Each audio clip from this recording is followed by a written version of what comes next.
All right. I'm sure we'll get some more people coming as we close to the starting time. Please keep your mics on mute. We will allow you to raise your hand and ask questions at the end, especially. But otherwise, put your question in the chat box, and we'll try to get back to them as we go through the session. Nathan and I will post in some the actual links, like I'm going to put right now in there in the chat box. That's the link for the PDF file, this PowerPoint, so you can see that. And Nathan will put in a link for you can find the recordings of this session later on after the workshop's over. So I'm David Bow, and my cohort up there is Nathan Linsky, and we're going to hopefully give you some information today that will help you with your estate planning classes and thoughts and goals. So you can see our agenda. This is the third session out of 4. We start with goals, and we want you to keep thinking about goals throughout this process, because you can accomplish your goals, what we want to see happen. We also talked about gifting and selling and transferring and tax consequences of those. And Nathan just posted the recording sessions where you can see these recordings. And today we're going to talk about will, trust, and ownership titling and what does it all mean. So again, hopefully that will help you with this process. All right. So down here. So we're going to talk about wills, trust, and ownership titling. What does it all mean? Again, I'm David Bow, and my cohort up there, Nathan Linsky. We're going to probably talk to you for an hour and a half this morning. And like I said, we'll ask questions later on. If you have questions, put them in the chat box. I'm going to tell you that, we're going to talk in general about things. We're not accountants, we're not attorneys, but I've been doing these workshops for over 20 years, and we've got a lot of information, things to share, and stories. So we're going to tell you, and I encourage you, you're all not the same. All the reasons why you wanted this thing or that thing for your farm transfer process. The materials may not directly apply to you, but the general topic should help you in your goal setting and your transfer and estate planning process. While your estate and transition goals are the foundation of your estate plan, understanding legal terms and tools used can help you prepare for your meeting with the planning professionals. And a lot of times, if you do your goals, that first session with your attorney is really all about what your goals are, and then I'll go get your accomplish those goals. And we encourage you to get a transition team with you, all your professionals, your bankers, your insurance agents, your accountants, a lawyer to help you in the process. A lot of times there's a team out there to help you in this planning process. So we're kind of talking about transfer and estate planning as separate items. Basically, succession involves the transferring of the operation business, not just the assets. So you have to think about transferring. Planning is an additional process beyond estate planning. So you have a farming heir, or don't you have a farming heir? Do you have someone you want to help to start taking over the farm operation? That's part of your, you have to think about some thoughts and goals, how you want to see that accomplished as well.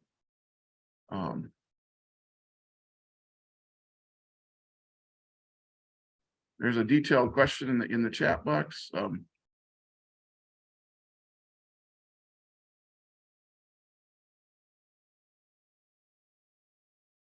All right, you got a detailed question, Rebecca.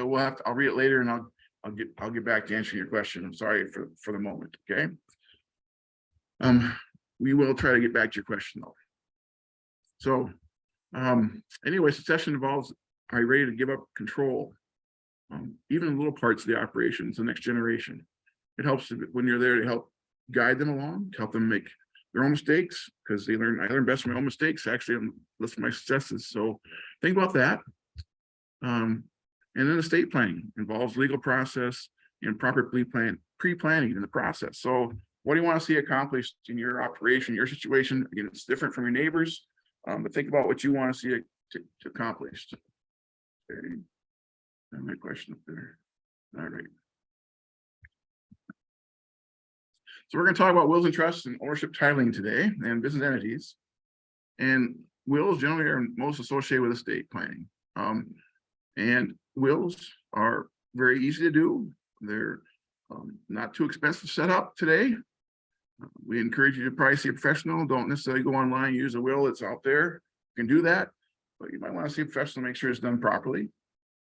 Trusts manufacturing your transfer and your estate plans, because a trust allows you to control your estate beyond your grave, basically. The trust allows you to give some instructions to your executor of your estate and trust to figure out what you want to see happen with your assets after you're gone. So it's really a way to do part of the transfer process and your estate plan combined. Then we're going to also talk about ownership titling today and business entities, also associated with transfer plan. In ownership titling, you can directly transfer your assets through that as well. So we'll talk about all these different tools you can use in the transfer process. So what is that will? What's that legal document? You name a personal representative for your estate. So who's going to take care of your estate and your assets? The reason why we tell everybody probably should have a will, it gives instructions for distribution of your assets. It's court supervised. It's going to go through probate. You're allowed, even young parents are allowed to name the guardians for your minor children in physical care decisions. So you might not think I need this a will today or any estate plan because I don't have any assets as a younger person. But we think about these other things you might want to see happen. You also name a conservator for your minor children and help with their financial management through their early life until they become adults. The will is an instrument that carries out your wishes for your estate upon your death. It's actually like instructions to the judge. What do you see happen with your estate? Leaves the property to someone you would not inherit under the estate intestacy laws. So the state has a will for you, and it has guidelines between the spouse and your kids, and do it automatically. But that may not be what you want to see happen with your assets. So if you want to make sure it's done the way you want to have done, if you have a large input in the process, you want to make sure you do your own will. It does prevent a person who inherited under the state's laws from inheriting. So you can also prevent those people that maybe you don't want to see them have any assets. Maybe you have a disabled child and you want to take care of the rules separately around that issue. So there's lots of ways to think about this process that you can think about that. You can leave property to the heirs in unequal shares. We always talk fair doesn't mean equal or unequal. With our land values today in a farming area, it's oftentimes hard to make everything fair and equal as far as dollar and cents. But what's up to you is up to you. So you can do that. But it will allow you to do that differently if you want to. Bequest assets to charities, individuals. So again, some people have a desire to give money back to their local organizations and their communities, maybe their college they went to school at. There's lots of ways you can do that. In your church, you can do that through your will, and it can be accomplished, and your goals and your wishes are going to be fulfilled. Okay. Okay. I have a little poll here, just for you to think about. You don't have to answer anywhere, just yourself. But can you disinherit a spouse? Can you disinherit an adult child? And your choice of answers are yes, you can disinherit both. Yes and no, you can disinherit a child, but not the spouse. Or no and yes, disinherit a spouse, but not the children. Or no, neither. What do you think? What would be your answer? Well, the correct answer is the second one. You can disinherit your child, but not your spouse. The only way you can disinherit your spouse if they agree to it, and they sign an agreement saying they don't need your assets. And that would be a case if you're doing your estate planning process, and maybe your spouse doesn't need your assets, and then you write to your children, and she's going to disinherit her inheritance of your estate. But normally, you can't disinherit both. Normally, you can only disinherit your children for whatever reason. Okay. Function that will cannot do. It cannot distribute non-probate assets. So only assets that are probated, that are going to go through the courts, and probate means the judge is going to decide what happens to all those assets, are going to be probated. When you have joint tenancy ownership, transfer on death, payable on death, or transfer on death deeds, those are what the abbreviations stand for. Those are going to they're going to go directly how you have them set up. The asset, whatever it is transfer on death, it's going to go right to whoever you have listed. Payable on death, it's going to go whoever you have listed. The transfer on death deed, same thing. So in joint tenancy, your share is going to go to your surviving owner in the process with joint tenancy. So all of those are going to be predisposed to whatever estate plan you set up. It does not avoid your probate. It's going to trigger probate. So that will is actually going to trigger your probate. Okay. And I've got that. And I got chat. What are non-probate assets? Okay. So the non-probate assets, the question in the chat box, are what we just talked about here. If you have land and joint tenancy, that's going to be non-probate because the title is going to give right to the heir, whoever's got the other, who owns it with you. Your transfer on death deed, like your spouse, for example, would get the land right to her at your death, or his death. Transfer on death deed, payable on death, and transfer on death deed or payable on death, transfer on death, and transfer on death deeds. Those are non-probate items because they're not going to have to go through the courts. The court's not ever going to decide how to handle those assets because how they're titled and how they're listed will automatically transfer them out of your state. So they're not going to have to go through the court. The court's not going to have to decide how to do that. So that's a non-probate asset. Okay. All right. Sure. Okay. Simple. Whoops. Skip it. Yep. Simple versus complex wills. A simple will, and you encourage that to have maybe call them a sweetheart or I love you will. It's usually directs everything you own to a surviving spouse or to children if you have no spouse, just survives you. So I love you. My assets are going to go right here at my death. It's really all goes one place. So that's really simple versus complex wills might have more directions on who, what, why, how, when. Okay. It also can name guardians and or conservators for your minor children. So again, maybe who do you want to see if you parents both get an accident this weekend? Who wants to raise your kids? You can have that guide leadership and instructions in your will. Simple versus complex wills. So complex will utilize to create a trust or a structure for estate planning purposes upon death. So a lot of times that complex will actually has instructions to create a trust. And we'll talk about this generation skipping trust. We'll talk about sometimes the assets of the first spouse to die, it'll go into this trust account, or maybe the surviving spouse gets the income, but it really goes on to the kids once the second spouse dies. But those allow you to do that. Could be titled AB trust will or contingent trust will. There's lots of ways of doing it. There's lots of trust names too, so it's kind of confusing, but really it's not too hard to do, and you have professionals to help you accomplish those tasks. So here we're talking about a complex will. So at the top of this list here, last time we talked about your estate planning in Minnesota levels were $3 million. Everybody has a $3 million threshold for estate taxes. For less Latin assets, you don't have any estate tax. If you have a farm or small business, you can get additional $2 million right now in Minnesota. Well, let's say you have a $6 million estate in Minnesota right now. And so if you do your estate planning wisely, each spouse will own half those assets. So each spouse will have $3 million of assets. So hopefully the one spouse who survived won't need the other spouse's assets to make it work, but they can get their income.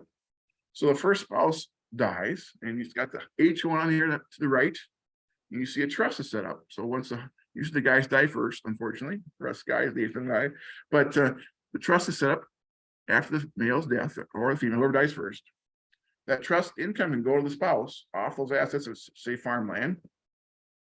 And it allows those assets, though, that $3 million in land, to go into the spouse's estate. So she's not going to get $6 million estate when she dies. So she would have some Minnesota state tax to pay, because that trust is going to go on to the heirs upon the spouse's die. When the spouse dies, second spouse, it's going to go on to the heirs. So when the first spouse dies, it is probated. The trust is set up, and as long as that trust, if the wife has her assets and can pay her own estate, her own healthcare costs for 5 years, that trust is protected from basically, and it really is protected even from her case, from the nursing home costs, Medicare costs. So that's what we have to think about too, is another thing you can do. But the assets in the bottom line, both the spouse's assets are ended up in the children's, or whoever who heirs you delegate at the bottom. So it works out. So you've transferred $6,000 in assets successfully to the next generation if you didn't spend it in your lifetime and had no estate tax to pay on either spouse. The challenge of the will, well, it's a public letter to the judge. So you're telling the judge, here's my will, I'm gone. Here's what I want to see happen. By the person representative is going to take care of my assets in these cases and do whatever I tell them to distribute those assets that way.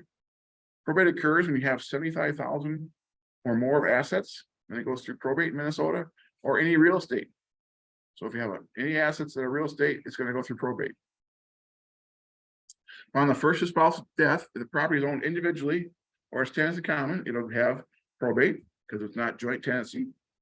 Second spousal death for joint tenancy unless the assets are placed in the trust. So when you have joint tenancy, it's going to go to whoever survives right away. And then once the second spouse dies, then it's going to go into probate because there's no joint tenancy anymore. It's just individual at that point. Okay. Requires multiple probates if you own property in multiple states. So again, if you had land in South Dakota, Minnesota, some people have land in the people we do this workshops in Fargo, and they had Minnesota cabins. So they would have to have probate done in both states, which is part of the process. Simple will does not protect assets from lawsuits and other adverse actions. So again, it's a public document. People nosy neighbors can go find out what you did with your estate.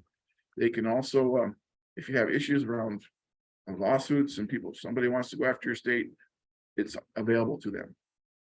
Does not include rules and guidelines for your care if you become disabled or incapacitated. So something else you want to do, you can do that in a trust. So something to think about for the difference between a will and trust. Probate.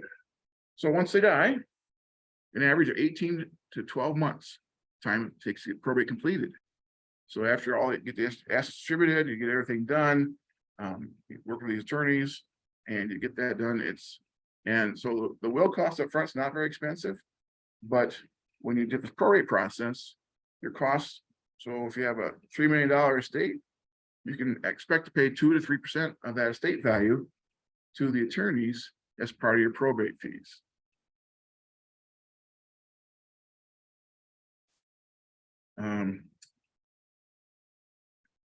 The question about Wisconsin, what's the tax limit in Wisconsin? Wisconsin's a tenants in common state, and I haven't been to Wisconsin for quite a few years, so off the top of my head, I don't remember what that level is, if there is a level. So I'm sorry I can't answer your question in chat. Again, the will itself is open to public, so again, nosy neighbors, and it does give a letter to the Director of Minnesota Department of Human Services. So if the first spouse went to a nursing home and the second spouse that was home couldn't pay the bills, they had to live on their own money, but the first spouse had assets, there would be an IOU that would have to be paid by the Department of Health Services for that Medicare bill that's still sitting there upon the first spouse death. So that's part of the will, is going to not protect you from that bill. Okay, what a trust. Well, a trust is a unique tool that allows you a means of holding and managing your assets. The trust consists of 4 parts: a trustee, usually yourself as a grantor, and also someone else to take care of it. Property and corporate cash, personal property and land all can be put in there, but in order to be put in there, you have to title those assets that have titles into the trust. That's called funding the trust. Beneficiaries, usually yourself and others if you're not around, if you've already passed. And then you also include instructions and guidelines governing the trust assets. And this is a really interesting tool of the trust, is that you can guide your assets beyond the grave for quite a few years. You establish a trust while you're alive. So you create trust today, and you create you take care of those 4 bullet points while you're alive. You're going to add more costs with a trust by setting it up than you are with a will. The trusts are possibly going to reduce your estate tax costs because your state cost, I'm sorry, not tax, but just the state cost, because those trust assets aren't going to go through probate. So that's a positive thing. You're actually lowering your probate costs in the process, which is the second bullet. It's a private, non-public document. So one of my cohorts that used to teach this was very private. He didn't want anybody to see his documents. So he liked the trust because it kept it private. Nobody could see what he was doing. Can be designed in many ways. And the main type you're going to do today is called a revocable trust, which is changeable. And that because it's changeable throughout your life, you can set them up today. Nathan, the young guy, can set it up today. He's had his whole lifetime to change it. Because something might happen in his life, he wants to change it. Kids, different things, spouses, in-laws, all those different things will change. So you might want to change the revocable trust. So you can change it. That's a positive of it. And because you can change it and you own it up until your death, those assets are going to get stepped up basis because they own until death. You can also do an irrevocable trust. They're not changeable. So those things, a lot of times they set up so you want to get them out of your estate. maybe you have a taxable estate, maybe you want to do other things.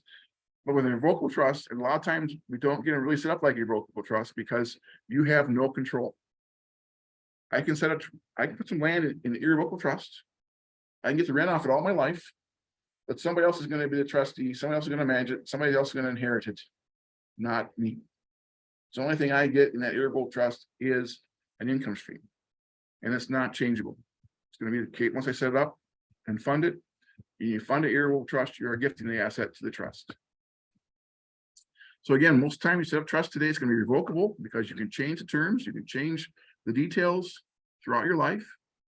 Your grantor of the trust is going to place the assets into the trust. That's called funding the trust.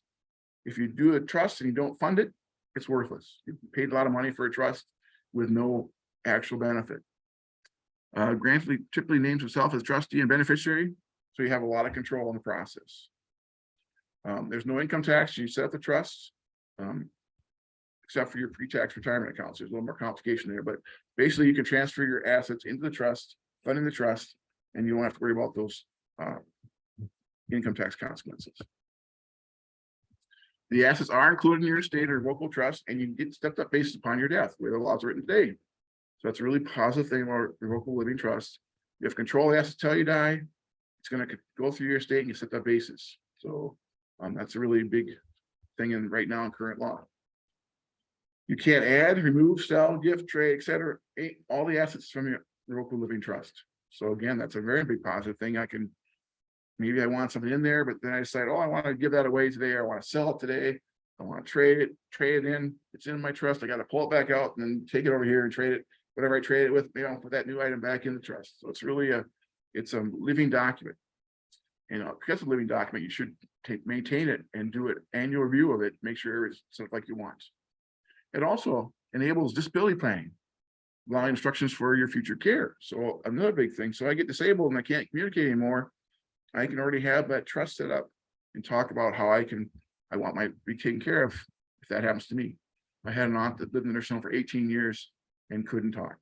She had a stroke, couldn't communicate, couldn't write. She just laid there. It's a very sad situation. So if that happened to me, I could at least have how I want to be taken care of those 18 years set up in my trust. With a revocable living trust, you also want to have a pour over will. It's not the regular we just talked about, but a pour over will. It ensures that all your assets and newly acquired assets are included in the trust. So like I said, I just took a car out of my trust and I bought a new pickup or a new car, but I didn't get it funded in my trust. I didn't get retitled back in the trust when I bought it for whatever reason. A pour over will take that car or truck and pull it back into my trust. So the assets that truck or car, if it was outside my trust at the time I died, that would be subject to probate. Trust assets are subject to estate taxes too. So you've got the total size of your estate for estate taxes is different than probate. So, but the trust and your outside trust assets will all be combined to figure out what your threshold is. Are you at the $3 million level, $5 million level, or beyond? Okay. Trust must be funded. Again, I told you, if you don't fund it, it's a paper document that's not doing any good for you. So if you have a checking account in your own name, it's not funded. That's the way it's always been set up. I haven't changed it. But I set up the trust, and then I go into the bank and I set the trust and change the checking account to the trust name, Sally Jones Living Trust. And now it's funded. That checking account is now in the trust. Okay. Might have a question. I'm going to check here quick. When you take something out of the trust, the question is, and sell it, can you use the money or does it have to go back in the trust? The answer is, once you take it out of the trust, your trust is your assets. So you take it out, you can do whatever you want with it. The trust only really takes action upon your death, and then you can't do anything with it. It's a living document. So you can take assets out of the trust. You want to sell them, you can use the money for whatever you see fit. You can give it away, you can whatever. So yes, you can pull it out of the trust. Okay. All right. Okay. Oops, sorry. So the advantages of a revocable living trust are the assets bypass the probate process. So you save that 2 to 3% of your estate on those trust assets. So that's a really good thing. Again, it's going to be more expensive to set up. It might cost between $5,000 to 10,000 if you set it up. That's a big number to pay up front compared to a will is going to be 1,000 or less. That's a big difference. A revocable living trust allows you flexibility and choices while continuing to own the assets. So you have flexibility. Once you set that revocable living trust up, you still can change things. You can still modify it. It allows for disability planning. Allows you to leave your loved ones inheritance protected from divorce, liens, or lawsuits. You can have bloodline language in there. You can say it can't, those assets can never go outside bloodlines. You can do a lot of things in the trust that'll be on your death. So it's really interesting document. And again, you can still maintain control of assets during your life. So you have control of your life, and you also have control a little bit after your death with the trust. Costs, challenges, it's like I just said earlier, I've seen more than $10,000 costs set up a trust. When you set up a trust, you're going to change the title of all your land. There's some title work could be involved to change all those land documents. And likely much higher than a will cost. That trust, that living working document, and may require updating. So again, sometimes attorneys will have you come in for an annual review. They might charge you for that too. If it's not funded, you just spend all this money for a trust. It's just a piece of pile of papers. You have to make sure you fund it. And it's still part of your estate. So again, it's going to be part of your total estate when you calculate your estate taxes. Register with the county assessor for homestead designation. So when you set the trust, you still want to you still own it. It's just changing the title into that trust. You'll still get the homestead designation if you go and talk to your county assessors. The administrative phase, so that's when you start after you pass the revocable living trust. Time is often less than a will to get it done because you already have the instructions. You've already titled it in the trust name. The trust is going to continue on, and your executor or trustee is going to just carry on your wishes. It's going to cost less, maybe that 1% or less of your estate value. It's a very private document, so I can't go. I'm in Murray County Courthouse right now. I can't go and look at a revocable living trust when someone dies, but I can go looking for wills if someone dies. Okay. And I got another question chat here. They want me to talk funding the trust. So when you fund the trust, you are taking the title of the car and putting it in trust name. Whatever you set the trust up, put the title of that trust, matching up that trust name. You're taking your bank accounts. You're taking your stockbroker accounts. Everything is being changed from your individual name to whatever you're set up for a trust. That's funding the trust. Because you actually, by changing the name of that trust name, you funded the trust with those assets. So that's what we talk about. And the pour will, if you have that longer trust, you want to make sure you do that both. If you have documents or items that didn't get titled into the trust, they'll get funded with that pour will. Okay. Again, this is all a private process though. So again, if you like privacy, I can't see it right now. And it's possible for the trustees or administrator to close the trust without major assistance from attorney. I know people that have been listed as a trustee administrator for their parents. They have gone to training with the attorneys when they set the trust up, and they've been able to close out the trust without having to pay the attorney any fees with that process. Okay. Irrevocable living trusts are non-changeable. So that is very key. I can't go back. I don't have control on my life. Once I do the irrevocable living trust, it's gone. If I can change it and bring it back into my name and do different things with it, guess what? It's not irrevocable. So therefore, it's not doing what you maybe wanted to see accomplished. It may reduce your estate tax costs because the assets are treated like a gift. But because they're a gift, once I put them in that trust, not irrevocable trust, then you're not going to get stepped up basis. They're not part of my estate. Bypass that. So if I'm a threshold and I set the irrevocable trust, I move those things out of my estate tax calculation. The grantor, whoever funds that irrevocable trust, so if I fund it, I'm also not the trustee or the beneficiary in a true irrevocable trust. So again, I have no control. I'm not going to control it and as a trustee, and I'm not going to benefit it at my death. Okay. Irrevocable trust for medical assistance. So it really had to establish in Minnesota prior to July 1st, 2005 to have protection for medical assistance. So if you're going to nursing home and you need help, you didn't do it prior to 2005, it's not going to it's not going to help you. Mom, here's an example. Mom is a grantor. She placed land into an irrevocable trust. Daughter is trustee of the IT. Land gets rent. Mom gets rent, but it's not changeable provision of the IT. Land is countable asset when applying for medical assistance. Land rent is accountable. So whatever the income off it is mom's share. That can go pay for her medical costs. But the land asset itself is not going to be subject to an IOU at the end when mom dies. And they're not going to have that debt assigned to the land because it was a truly an irrevocable trust. Mom had no control. She's here in this example. She didn't get any, the daughter's trustee. She's not going to inherit it at the end. If you establish one after July 1st, 2000, mom is a grantor. She still places land in IT, daughter's trustee. Mom gets rent, but can't change provisions. If MA is an issue, assets consider assets for spend down requirements when applying for medical assistance.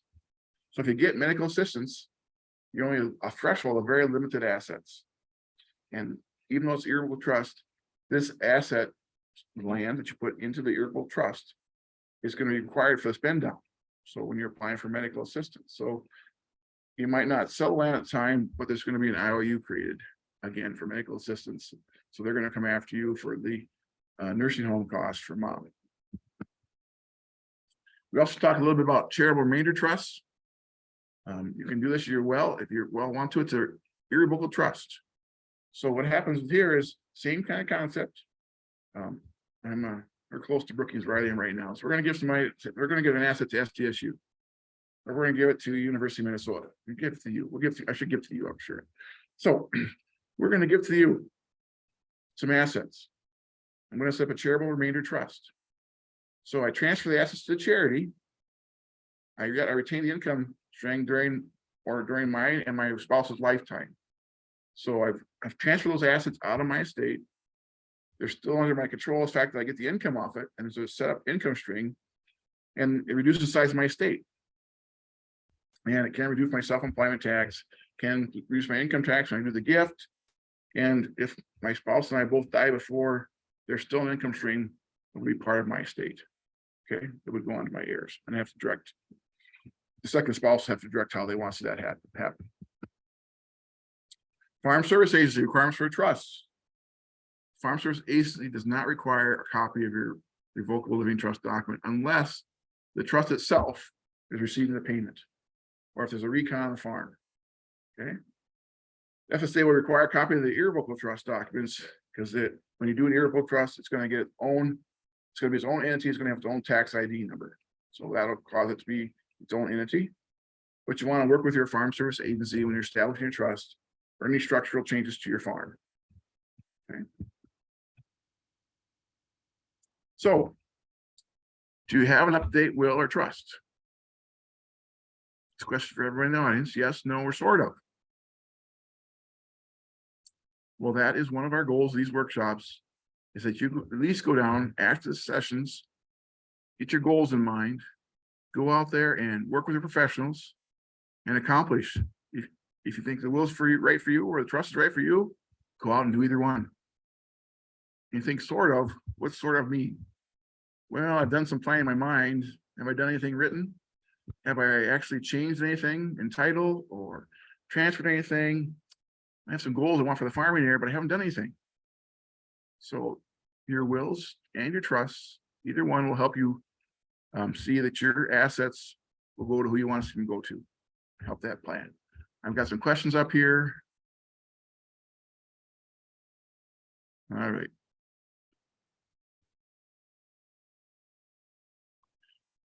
Could you describe the remainder man after death if someone had been living in a state but not the spouse relative? We'll talk about that too. Open up that. And then the chat box.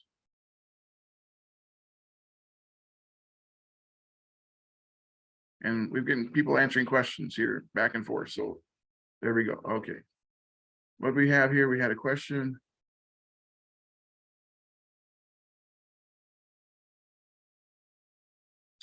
Unit trust means put the assets in the name of the trust. Okay.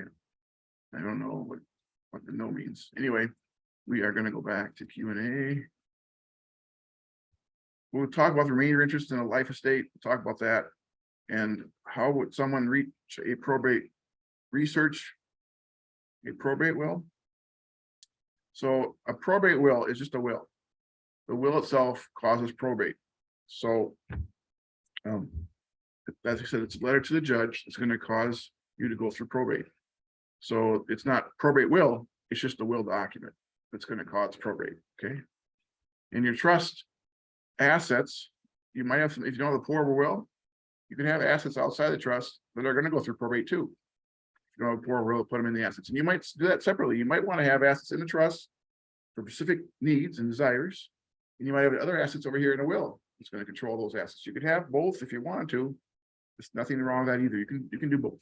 Okay. I don't know if I got all that question answered. All right. I think I do. All right. So with that, I'm going to turn over to Nathan, and he's going to visit with you about ownership and business structure.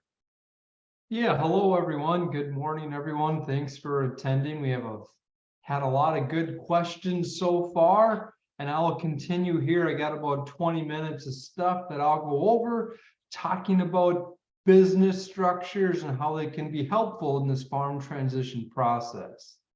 So we have some bullet points on the screen here, and the first one is, are you currently using a business structure? Maybe you really have no formalized structure set up. You run your farm business as a sole proprietorship. Again, there's nothing wrong with that. We're just going to talk about some of the pros and cons that these different business structures, partnerships, LLCs have to help with the farm transition. We'll talk about a couple different partnerships, and then we'll go over LLCs and the corporations. And then at the end here, we'll discuss some land ownership options because there's different ownership structures. So next here, we'll talk about sole proprietorship. So again, on the previous screen, we talked about the no formalized structure, which is a sole proprietorship. So in an example here, we're farming together. Let's just say it's a son farming with his dad, right? Maybe he can hire that son, the younger generation, for a wage. That son's going to be earning a wage as he helps out on the farm. This is beneficial in testing the retiring generation's willingness to let go, right? Is that older generation ready to let the younger generation take on more responsibility, or is that retiring generation reluctant to let go of the checkbook or some of the other business decisions that need to go on? It's also beneficial here to help the younger generation's commitment, right? Just because, the son wants to come back, does he really have the commitment to put in the hours, the effort required, or does he want to kind of farm part-time and have a job in town, right? What's the commitment level? What's going to work best for your family situation? Next, we have some partnerships, and there's several different partnerships, and we'll go through these in a little bit more detail. We have just a general partnership, less formal. We don't have that liability protection that we'll highlight in a little bit. And then we also have some partnerships with that liability protection, and we'll talk about them in a little bit. And there's several different ones that come into play. Okay, these, as you move towards a more formal business structure, we can create some tax and record keeping, not really issues, but there's going to be more record keeping required with a limited partnership in comparison to a sole proprietorship. And if we're working with a company in town that's going to help with our record keeping and filing our taxes, it's probably going to result in higher fees. So I just want to be upfront with that. The more we have for a business structure, there's probably going to be a little bit more fees associated with that. Not to scare you off, just to make sure that's clear and upfront. So we'll go through these partnerships here. In the next slide here, we have the general partnership. Again, we have 2 or more people involved, right? You can't have a one-person partnership, but if we have 2 or more people involved, All partners are going to be generally liable for debts and obligations of the partnership. Okay, which is going to include both personal and the partnership assets. And we talked about the liability protection on the previous screen. And just to highlight that, if there is a business liability, if there's something, if the business is going to get sued, maybe there was a car accident involving one of the farm employees, and the car insurance company for the car that was wrecked is going to sue the farm to pay for the wrecked car. If the business, right, if we have this general partnership, we do not have the liability protection that would protect the partner's personal assets. The business assets we cannot protect from those lawsuits, but the personal assets, we may want to protect those with a more formalized business structure. The general partnership does not separate the personal and business assets. We have a bullet point on the bottom about how Minnesota law does not require a partnership agreement, but we do highly recommend it. That agreement is going to have who's involved, at what percent of the profits from the business, what are each individual partner including into this partnership, how do they become a partner, what happens if they want to not be a partner and sell their portion of the partnership. So that's kind of what's included with that partnership agreement. And we really recommend that everyone should go through these bullet points about what would happen to become a partner and to discontinue being a partner with that. So the next thing we'll talk about here is the limited liability partnership. And there's several different liability partnerships. There's an LP, there's the LLP, the limited liability partnerships. There's also the limited liability limited partnerships. There's several of them. And again, 2 or more people have to be involved here to create this limited liability partnerships. The general partners are liable only to the extent in the partnership. So they have that personal protection with that. It's going to be very similar to the general partnership, but we will have this formalized legal structure that will prevent or protect our personal assets from any business obligations. So again, pretty similar to the general partner, just more formalized. And again, there's several different types that we can choose from. Next thing we have here is the LLC, the limited liability company. So again, you can have a single member LLC. You couldn't do this with one person. You can also do it with 1 or more people involved.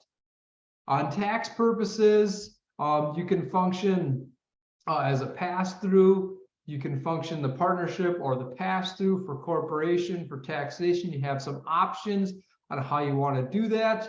The limited liability company will have that liability protection from personal assets, similar to a corporation, similar to the LLP that we just talked about.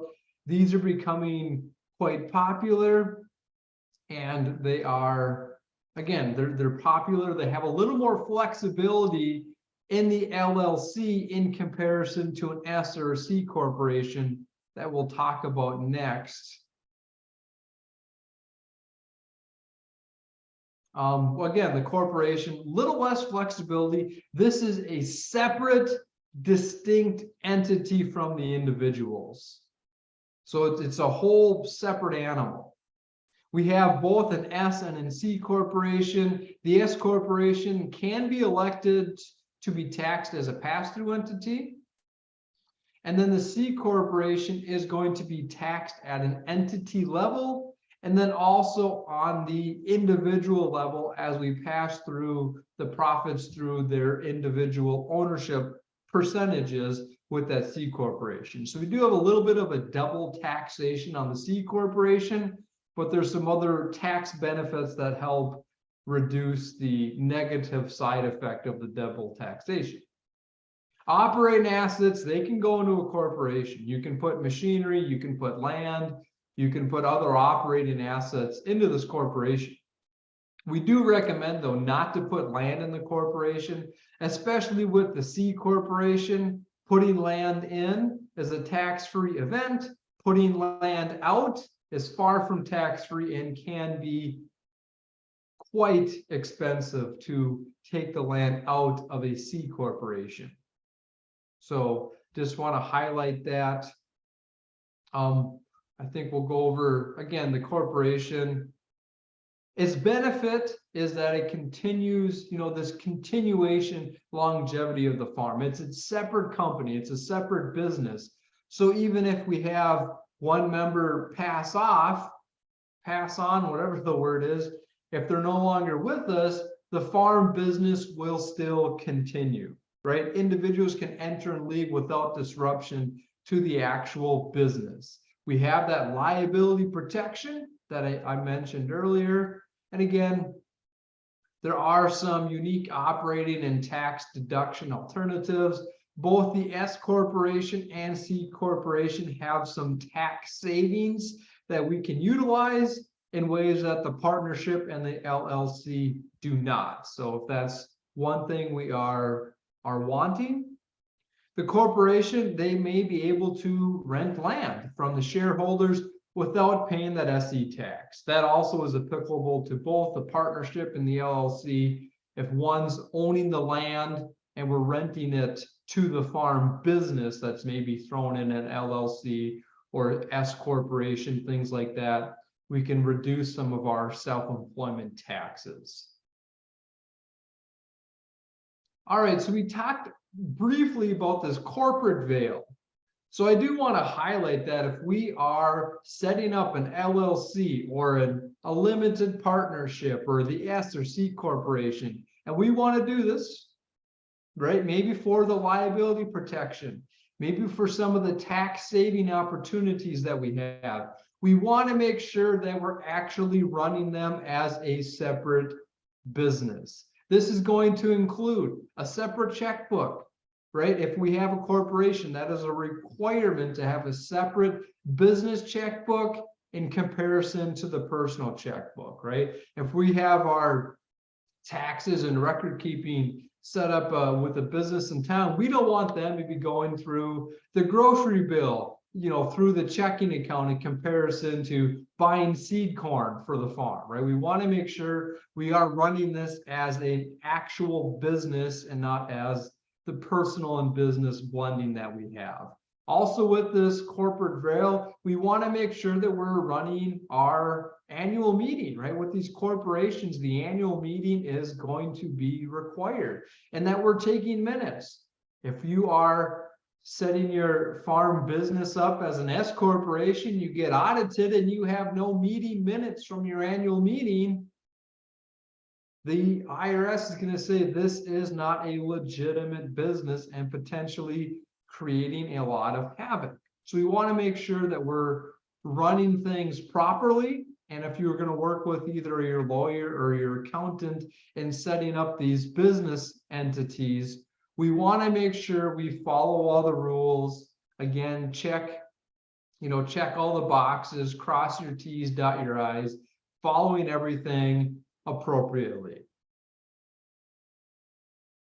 Discounting assets. I think we mentioned this very briefly last week on this call, but again, some of the benefits here of some of these corporations or these other entities is that you can take these market value discounts of these assets when you're placing them into the entity. So again, all these formal entities that we just briefly discussed, we can say, hey, we're going to put this line of machinery into the LLC.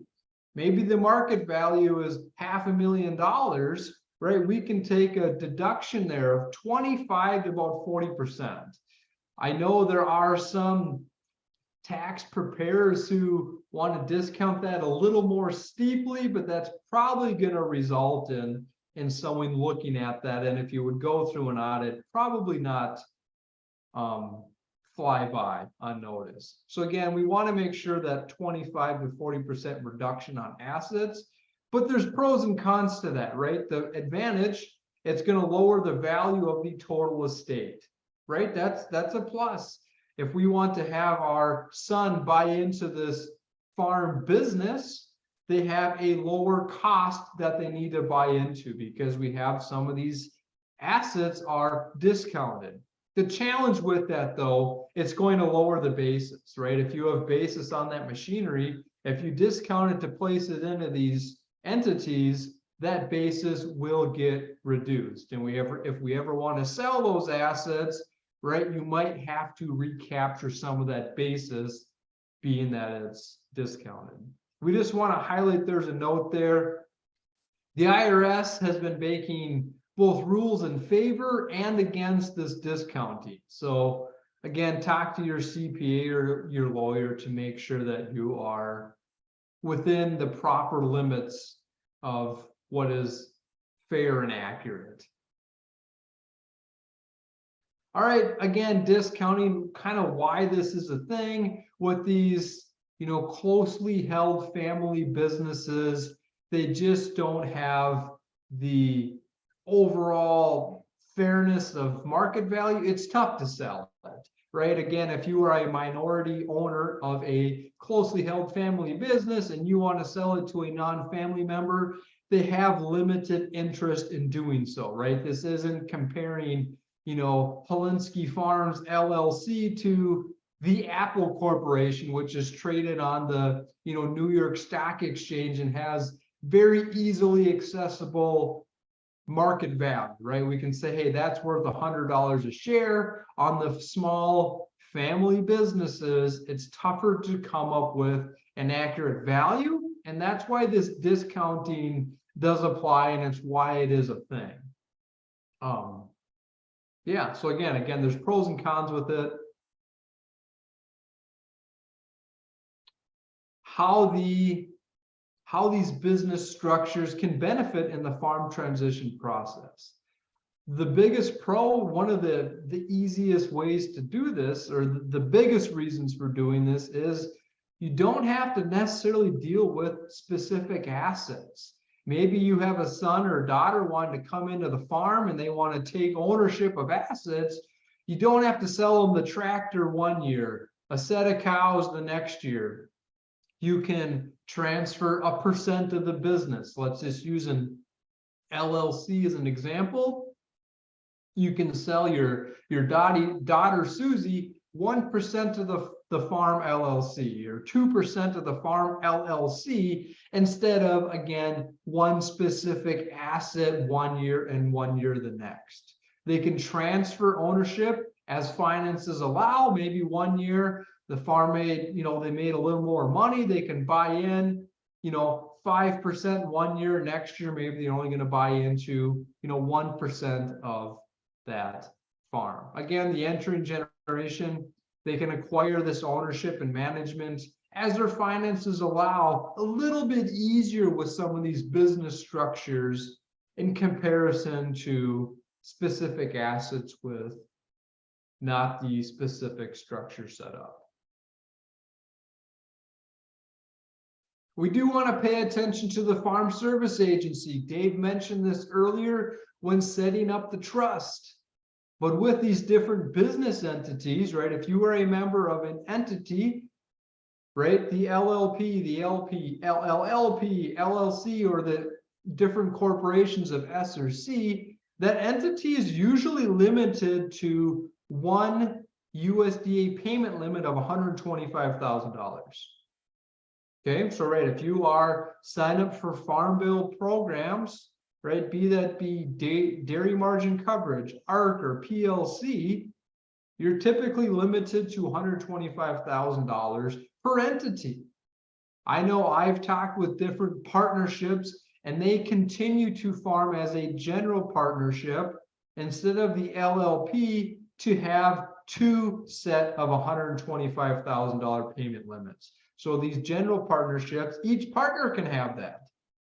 But once we set up the LLP, that farm entity is going to be limited to $125,000. max payment here for USDA. So maybe that's not an issue. Maybe you haven't gotten close to the limit and it doesn't matter. But some of these larger farms out there, that is a concern that they want to think about before entering into these corporations.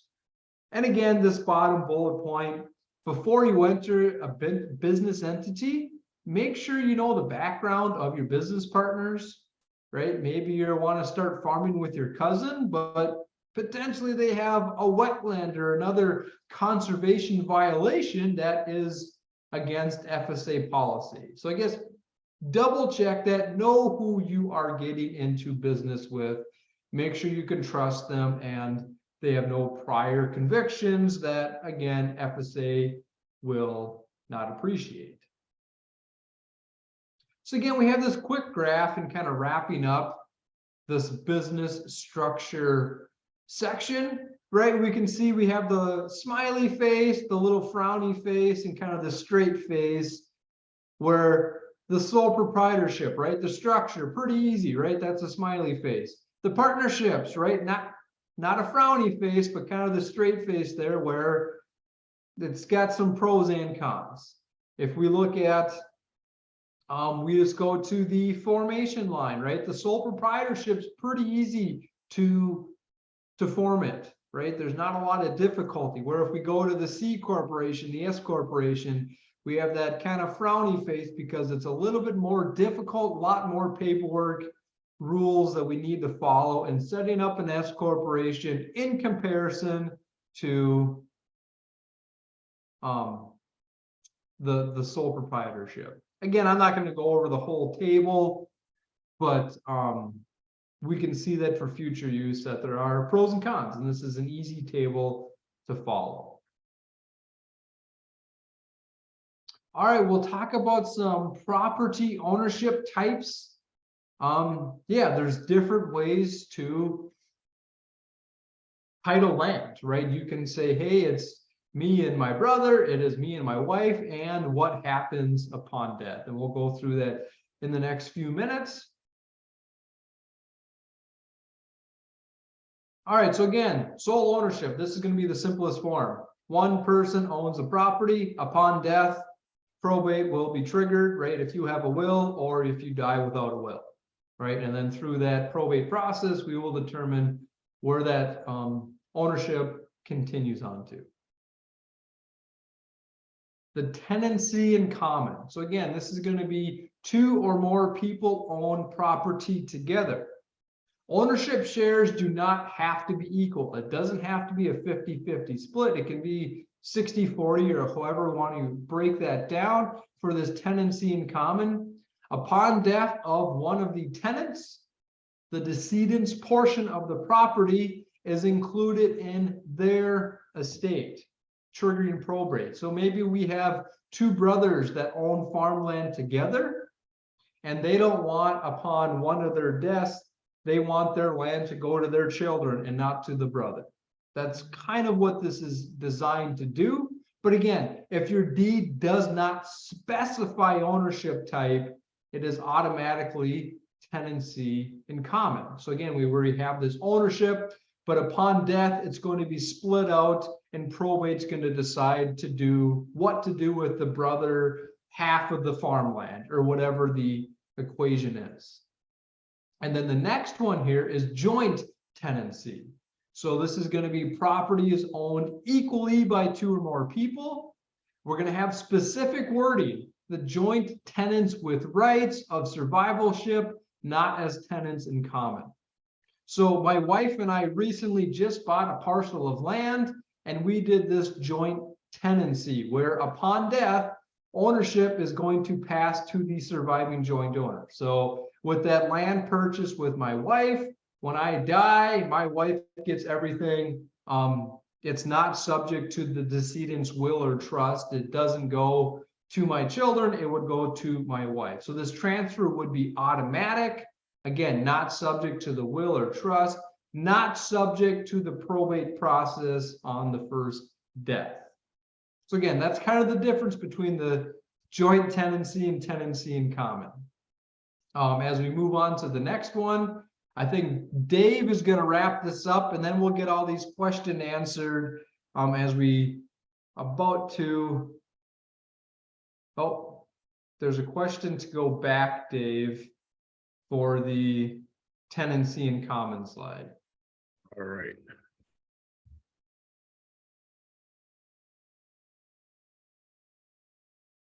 And the question was, just they want to look at it or what? Yeah, the question was, they just want to read through this once more.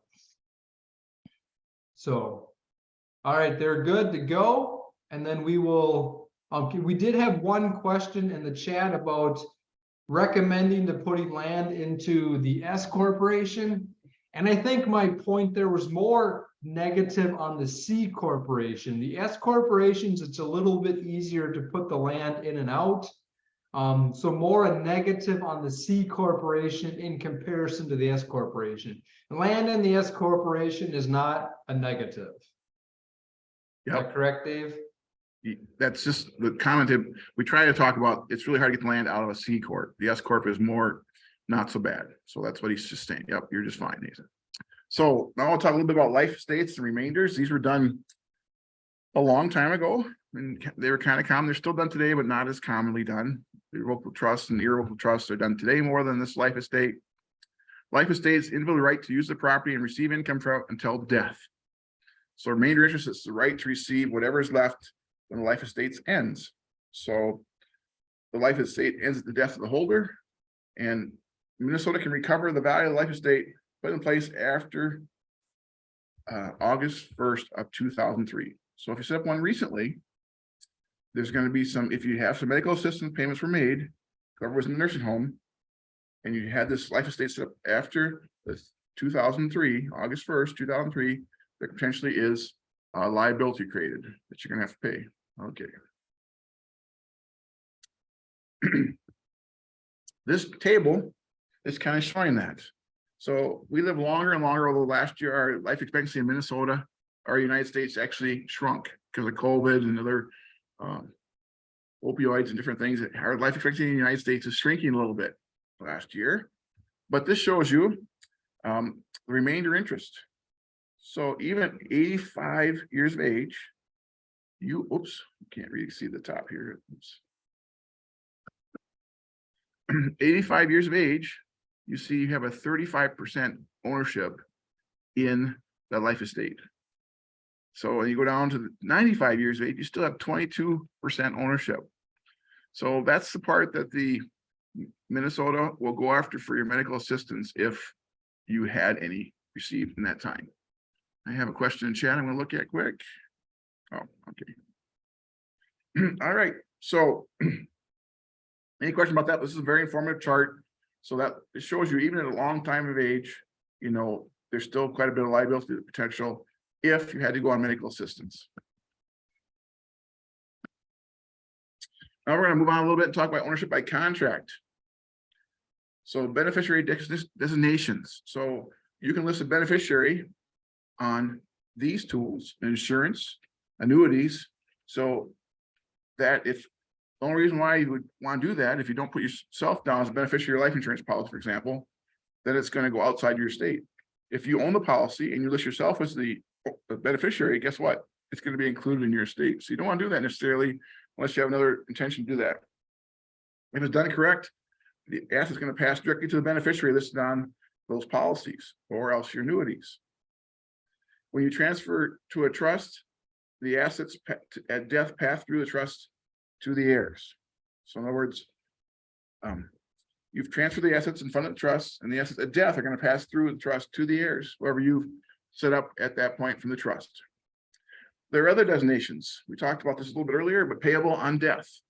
Normally your checking and savings and CDs at the bank are going to be things that you set up for payable on death, whatever's in those accounts. All of a sudden, every list on there, be all your kids. It can be one, you can be the child you think is going to be take care of your executive of your state or representative administrator. But unfortunately, if you do that one child, they also control his assets. So it's up to you how you want to do it. Transfer on death, like investments, stockbroker accounts. You can, if you want to make sure that it goes directly to your heirs at death, and again, to vote probate, they transferred right away. You can list, I guess, but that would do that. It's going to avoid, it's not necessarily avoid probate, but it's going to avoid the will or the trust documents. And then a transfer on death deed. This is for real estate. Again, it's going to take it outside right away, however you have it listed. You have transfer of death deed. I've seen these in place, so it's again, you might make sure you have them done by a professional, because there's you want to make sure they're going to be legal and upheld when the time comes. And then we talk about a life estate. We just talked about our contract for deed. So a contract for deed is a way for you to establish the farming heir's ownership on the land. So a contract for deed, you can do it for any amount, but if you can do it less than the fair market value, you are gifting assets at the time too. You do the contract for deed. Characteristics of ownership.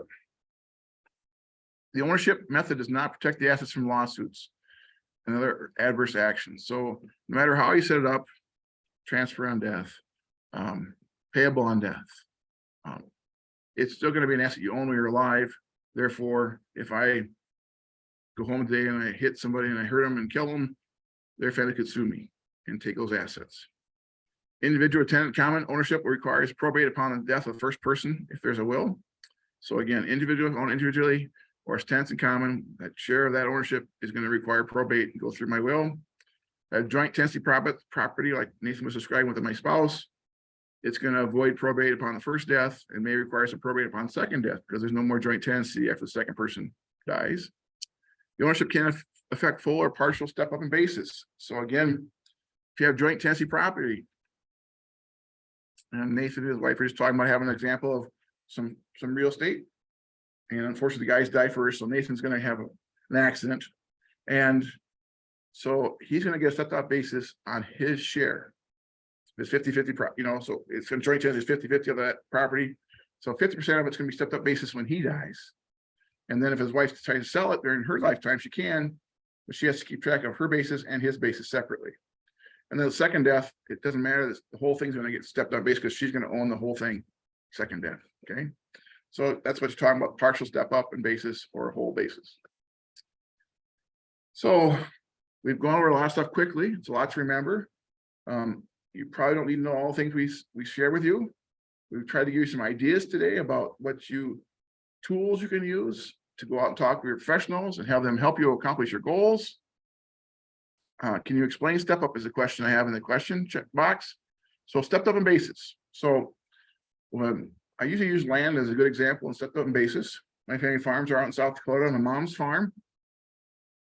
Her basis in her family farm is $35 an acre. That's her cost basis. So some was bought, some was inherited, some was gifted through the years. That's what she's got for her cost basis today in her land. So if she would sell to me today for $5,000, $10,000, whatever number you want to use, $5,000 an acre, she'd pay a tax, and I would pay a tax, or she would pay a tax when I buy for $5,000. She'd pay a tax difference between the $35 basis and the $5,000. But if she keeps that land until her death, and it goes through her estate, no matter if she has a will or a trust, and she was in control of that revocable trust, it's going to get stepped up basis, the fair market value on date of her death. And that'll make the value, it's going to be appraised in her estate at $5,000. That's the fair market value today. So that's a new basis for the heirs. So that's really positive about stepped up basis. Got some more questions in chat. And Nathan's answering. And if you have assets are not in your trust, but valued under the $3 or $5 million, do you have to go through probate, or does this pour over will cover this cost? So the question about the pour over will. So if you have a trust and you have other assets that are under the $3 million individual or the $5 million farm and individual combined, qualified farm exclusion, the challenge is if you have the probate, if you don't have a pour over will, those assets will go through probate. And again, if it's real estate or if it's more than $75,000 in value, it'll go through probate. If you have a pour over will, it won't go through probate because everything you have outside your estate that you own wasn't in the trust. That pour over will is instructions to pull everything into your trust. So there won't be a cost for that on that other assets. But again, there might be reasons why you keep separate, some in, some out. It's totally up to you. Okay.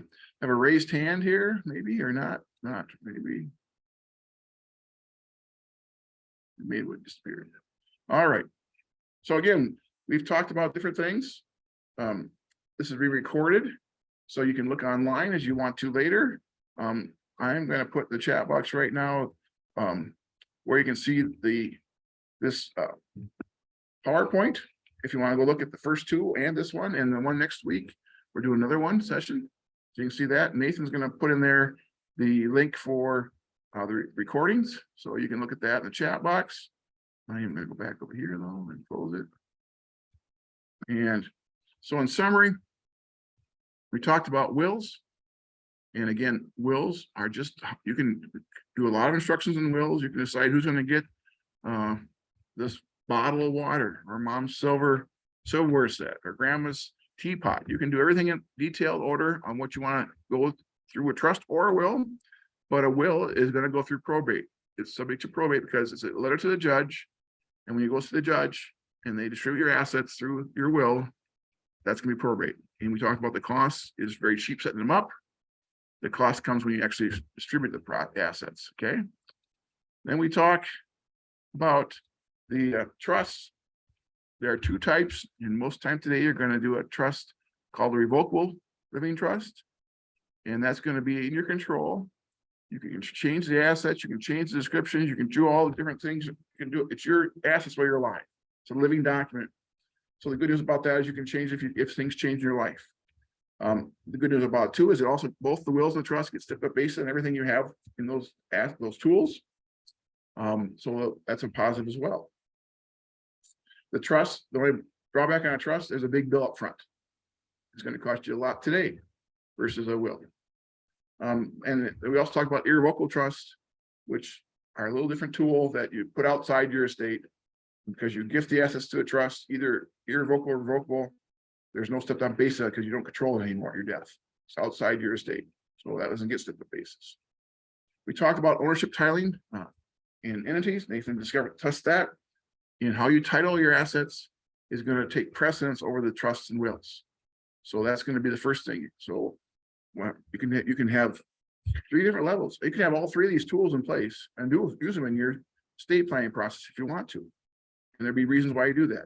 But most times either people have either trust or will, or sometimes they have that will and they set up that generation trust for the first person who dies and goes to the heirs, and the surviving spouse gets the income of it. So there's a combination, a complex will that creates that trust. So there's all these things can be used, and there's reason for using them all. But again, we go back to what are your goals. So I encourage you all to listen to the goals section again one more time, or just review that, make sure you're accomplishing your goals. And then Nathan, I encourage you to go see your professionals out there and help you accomplish your goals. So we're going to open up the questions, and if you have chat questions, we are going to let you post them. Here's our contact information. That's our cell phone numbers and our email addresses, and that's a website for farm transition there as well, a link. I want you to be good consumers of legal and financial advice. Legal services are a must in the transition process. You want to have good legal documents that are going to stand up in court. Careful planning with your attorney can help prevent farm transition and estate planning mistakes. Again, this is not legal, financial, or tax advice this session, but just kind of an overview for you. We have one more session in a series of 4. And again, that's the link for where you can find the PowerPoints for the past 3. And you'll see this next one. So last session, we're going to put all together, try to put all comments together and make you have a good plan to walk out and see your professionals with. All right. Now we're going to try to answer some questions. So the first question, it talks about in 2012, they transferred the farm real estate into a joint name. I got raised hand, Dory, but we're going to answer the first question first. It had been separate before because my job made a potential business liability.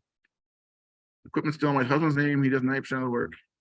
I was a tax accountant and found a section that discussed the potential need for partnership tax return where one spouse is not actively involved. Do you know anything about this?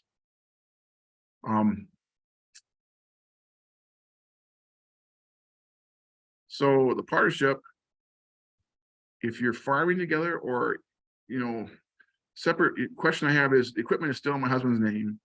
He's doing 90% of the work. So I think you're farming together by the way your description is there. But he's doing all the work, and you can do a partnership if you want to. The benefits of a partnership is you're both involved.